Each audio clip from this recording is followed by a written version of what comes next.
And so I want to thank you and your lovely family for letting me be part of this historic 5th term as mayor of the city of Milwaukee. In fact, I think you're probably number 2 on the list and rising. So congratulations. Thank you very much. All right, please raise your right hand. I, Tom Barrett, I, Tom Barrett, having been elected mayor of the city of Milwaukee, but having not entered the duties thereof, swear that I will support the Constitution of the United States and the Constitution of the state of Wisconsin,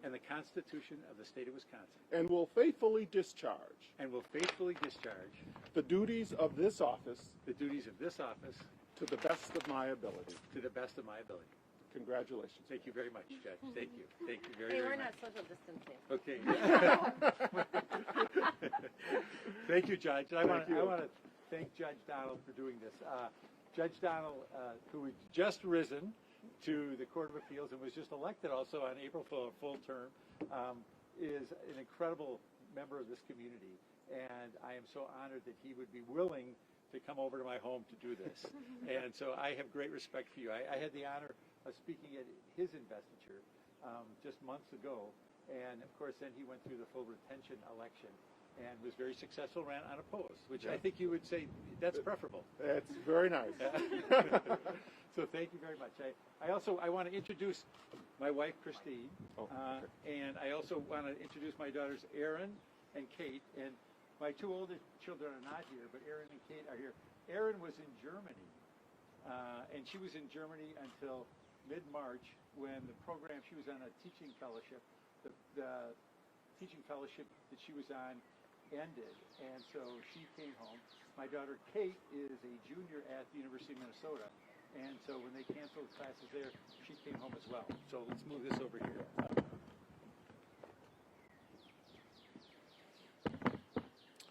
But given the unique nature of where we are as a nation, where we are as a community, I think it is appropriate that we have this oath of office taking place in this neighborhood. And the reason that this is so important, I think you can probably see the banner that we have hanging behind us. And the world came together as the people stayed apart. This is something that one of my neighbors wrote on the sidewalk several weeks ago, and I was touched by it. And I thought it captured the mood of where we are as a people right now. We are being asked to do something unprecedented in our history. It's really something unprecedented as human beings. We're being asked to stay away from each other. And that's not something that comes naturally to most people. It's not something that comes naturally to me. But I think we all recognize that there's something bigger at play here. There's something bigger at play in this community, in this nation, and in this world. And that is for us to be successful. And we will be successful in not only flattening the curve, but in squashing COVID-19. It's important that we take actions that are bigger than ourselves, and that we have responsibility as citizens to do what we can, not only to protect ourselves and our loved ones, but also to protect other people in our community. And I understand that there's a lot of pressure. I understand that there's a lot of people who are suffering. There are people who are out of work. We're seeing near record levels of unemployment, numbers we haven't seen since the Great Depression. I know that there's lots of businesses that are struggling as well. And what I ask is that we try, and I know it's difficult, I know it's very difficult, we try to do what we can and act collectively so that we can defeat this. And we will defeat it. But it has also shown some schisms that I think are important here in Milwaukee for us to address. When I saw the first heat map of where we are seeing COVID-19 cases, it was approximately 1.5 miles north of here. It was in the Sherman Park area. The first large bubble I saw was on 60th and Center, and it moved northwest from there. And I could see that the population in the city of Milwaukee that was being disproportionately impacted by COVID-19 was our African American community. And unfortunately, it was not shocking because I know, and I think many people now recognize, that the underlying conditions that many individuals are living in, the stressful conditions, are conditions that make it more susceptible for some people to have worse outcomes and to get this disease. And so I'm hoping, and my plan is to work with our community, with our healthcare providers, with others in this community to address a lot of those underlying issues. And those underlying issues are issues that we as a community have to face up to.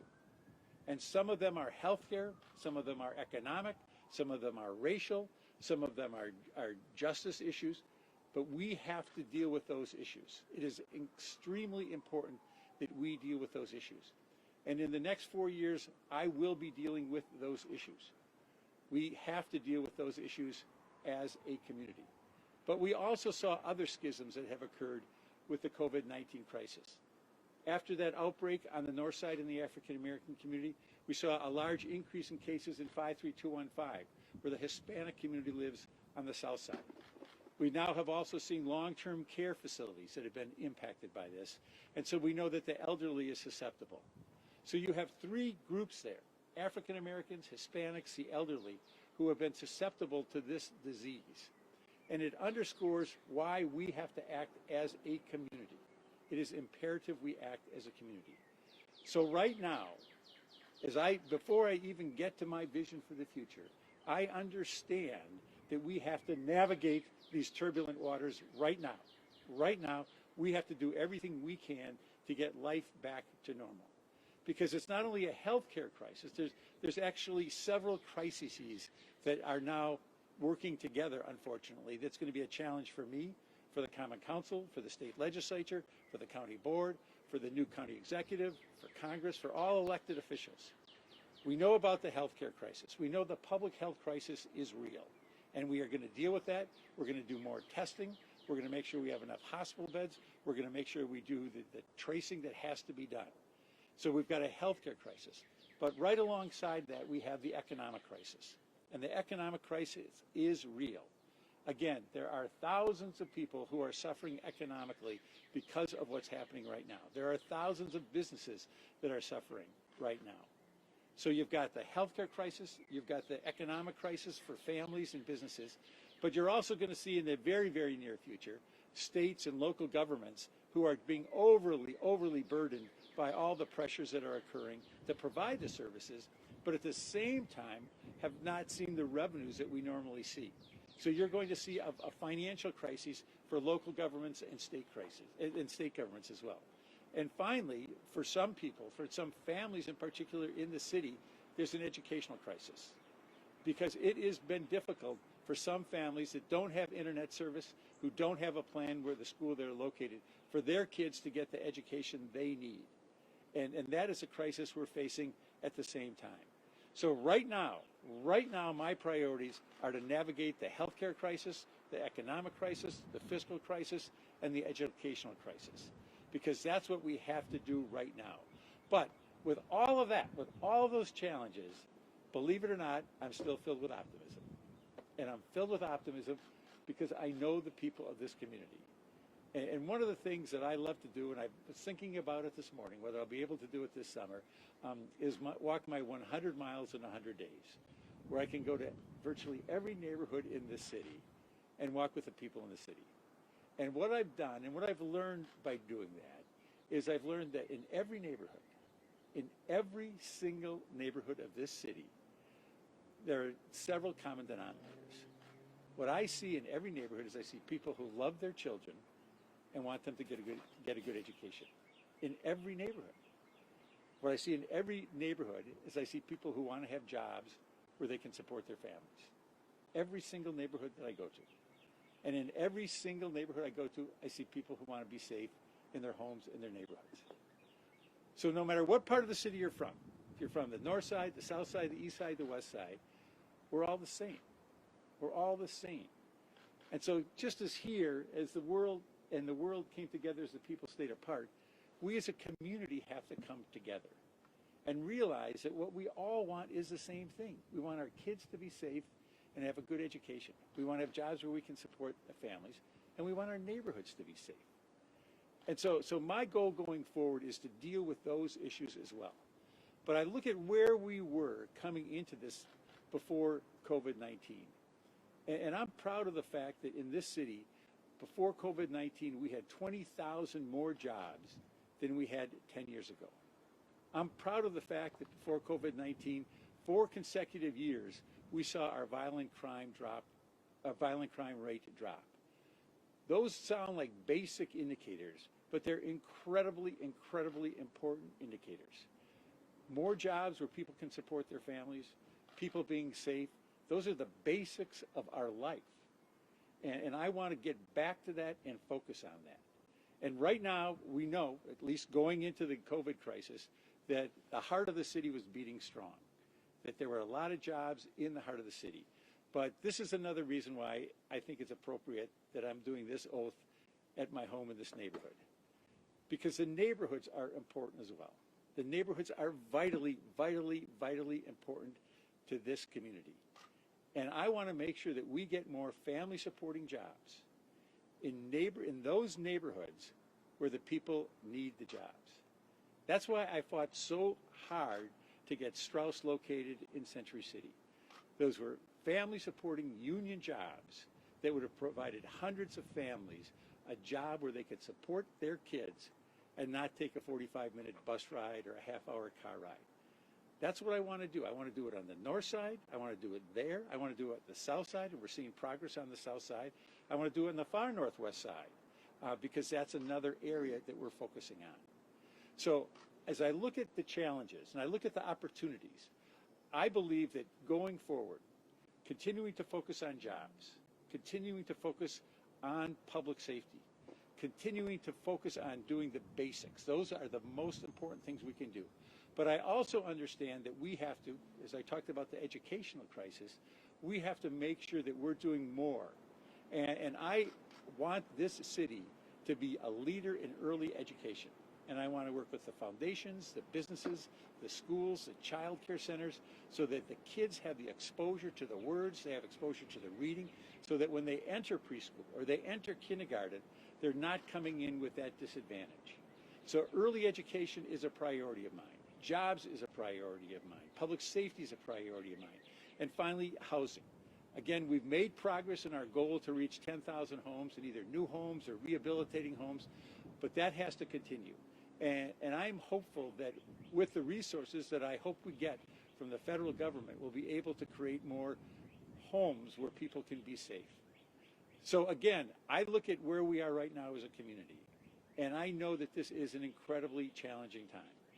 I enter this term of office, and there's no honeymoon. There is no honeymoon. I had meetings before this swearing in, and I'll have meetings with healthcare providers after this to make sure that we can get our testing program up and running. But I enter this with more energy and hope than I have ever had before, because I know what the stakes are. The stakes are we have to do everything we can, first and foremost, to squash this disease and get life back to normal. That is priority number one. After that, we have to continue to build on the strengths of this city and move this great city forward. So to all the residents of this city, I say thank you. This is a thrill of a lifetime for me to be able to have this job. I grew up 140 yards from this patio. All you have to do is go over that house, and that's the house I grew up in. And I never dreamed that I'd be the mayor of this wonderful city. And I am so proud, and I love the people of the city. I love the city, and I am simply asking all of us to stay apart, stay at home, and that will bring us together. Thank you for being here today. Good job. I know, I wanted to clap. There you go. I'd shake your hand, Judge. But Very I nice. know. Yes, that's all right. That's all right. I just completed the oath of office ceremony with Judge Donald, and it was a very nice way to do it in a very unusual setting. Obviously, having it at my home here in the backyard was something that we did not anticipate, but I think under the circumstances, it certainly made all the sense in the world to do it this way. So I talked a lot about where we are right now as a community, where we are as a nation, where we are as a world, and the importance for us to come together even as we stay apart. because I think this is a time that's challenging us, and it's a time when we have to do everything we can to navigate these turbulent waters together. I also spoke about the challenges we face, and there's actually a number of crises that right now I am navigating and are my number one priorities. Clearly, the public health crisis, the COVID-19 crisis that we're seeing in our community, that in particular showed some of the schisms that we have in the community when it comes to healthcare. When I first saw the number of cases in the African American community, I realized that this was really a reflection of a lot of the underlying issues we have in our society, in our healthcare system, in the way that people of color, African Americans in particular, are treated in our city and in our society. Second, we saw an outbreak in the South Side, in the Hispanic community. And most recently, we're seeing outbreaks in the senior centers around not just this area, but around this country. And so right there, you see three groups that we have to recognize need our help and need our attention. So that's the first crisis, is that health crisis. The second crisis, of course, is the economic crisis. And I understand that there are thousands of people that are suffering right now, and thousands of businesses that are suffering right now. And we want to get life back to normal as quickly as we can. Normalcy is important. And that's one of the reasons that we have to abide by these stay-at-home rules, these safer-at-home rules. The third crisis that you're going to see more of, and unfortunately the city and the county and the state are going to experience, are the fiscal crises, because of the increased costs of the work that we're doing to combat COVID-19, as well as the drop in revenue. And that's why there's so much interest, particularly at the federal level, to have the federal government not only deal with some of the business issues, but deal with the issues that we as local governments are facing, particularly in areas where there is such a high intensity as there is in Milwaukee, where we have in Milwaukee County approximately half the cases in the state. But that doesn't mean that other parts of southeastern Wisconsin go unaffected. Of the 10 counties in the state that have experienced COVID-19, 7 of them are in southeastern Wisconsin. So this is not just a Milwaukee problem, but it is certainly having an impact on Milwaukee. The third part of the crisis is, of course, or the final part is the crisis that we're seeing in some parts of our education system, where some kids don't have access to the internet, are unable to get the training they need. And I don't want to see the learning gaps that we have and the achievement gaps grow in southeastern Wisconsin. And that's something we're working with the school system right now. So there are actually 4 crises that we're facing right now. There's the healthcare crisis, there's the economic crisis, there's the governmental fiscal crisis, and there's the educational crisis. And those are issues that affect so many people in our community. But with all of that, I remain totally optimistic about the future of this city, because I know the people in the city, and I know what they are capable of doing. I know their resiliency. I know as I walk through the neighborhoods of this city that I see people who love their children and want to see them get a good education in every single neighborhood. I see people in every single neighborhood who want to have a job where they can support their families. And I see people in every single neighborhood who want to be safe. And so those common denominators really are shared values for all of us. And so no matter where you are in the city, whether you're on the north side, the south side, the east side, the west side, we're all the same. We're all the same, and we all want the same thing. We want our kids to get a good education. We want to have jobs where we can support our families, and we want to be safe. And those are my priorities. And so as I look to the future, because this is all about the future, once we get out of this COVID-19 disaster area that we're in, I remain optimistic, and I want to continue to concentrate on creating jobs. Before COVID-19, we know we had a lot of success, particularly in the heart of the city, because we've got 20,000 more jobs now, at least going into COVID-19, than we did 10 years ago. We also know going into COVID-19 that our violent crime rate dropped 4 consecutive years in a row.